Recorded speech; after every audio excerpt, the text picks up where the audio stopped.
NID card সংশোধন করতে চাচ্ছেন, তাদের জন্য একটি বিশাল সুখবর চলে আসছে। কারণ হলো, আপনারা জানেন যে বর্তমানে বাংলাদেশে সবচেয়ে ঝামেলা যুক্ত কাজটি হলো এনআইডি কার্ড সংশোধন করা। তো অলরেডি অনেকেই আবেদন করে রাখছেন, দেখেন যে মাসের পর মাস এটার কোনো সমাধান পাচ্ছেন না। কারোর নামের ক্ষেত্রে ভুল আছে, কারোর বাবার মার নামের ক্ষেত্রে ভুল আছে, কারোর জন্ম তারিখের ক্ষেত্রে ভুল আছে।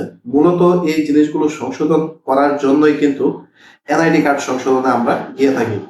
যার ফলে এগুলো যদি সংশোধিত না হয়, তখন কিন্তু আমরা বিভিন্ন ধরনের কাজকর্ম করতে পারি না।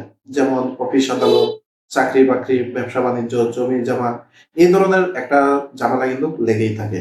এটাকে সহজ করার জন্য বর্তমানে মে মাসে নির্বাচন কমিশন ভালো একটি সুযোগ নিয়ে আসছে। সেটা হলো, যে আবেদনগুলো জমা করছে সেইগুলোকে সমাধান করার জন্য তারা 1 মাস সময় দিয়েছে মাঠ পর্যায়ে।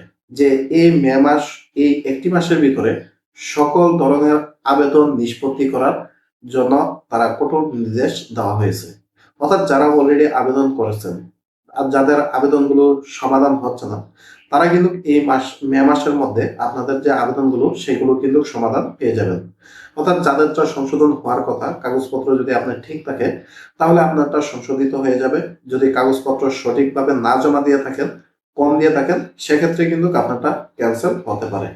অর্থাৎ মোটামুটি একটা সুখবরই বলা যায় যে এই মে মাসের ভিতরে যত ধরনের আবেদন জমা পড়ছে সবগুলোকে নিষ্পত্তি করার জন্য মাঠ পর্যায়ে নির্দেশ দেওয়া হয়েছে। তো এটা কিন্তু মোটামুটি একটা ভালো উদ্যোগ নিয়েছে নির্বাচন কমিশন, যে যত ধরনের এনআইডির আবেদন আছে সবগুলোকে নিষ্পত্তি করে দিতে যাচ্ছে। এতে অনেকটা ভোগান্তিটা কম হবে। তো যারা আবেদন করেছেন, আপনারা অবশ্যই আপনাদের মোবাইল এবং মেসেজ অথবা কল আপনারা চেক করবেন যে আপনার নির্বাচন কমিশন থেকে কোনো মেসেজ আসছে কিনা, কল আসছে কিনা। যদি এসে থাকে তাহলে সেই অনুসারে কিন্তু আপনারটা সমাধান পেয়ে যাবেন।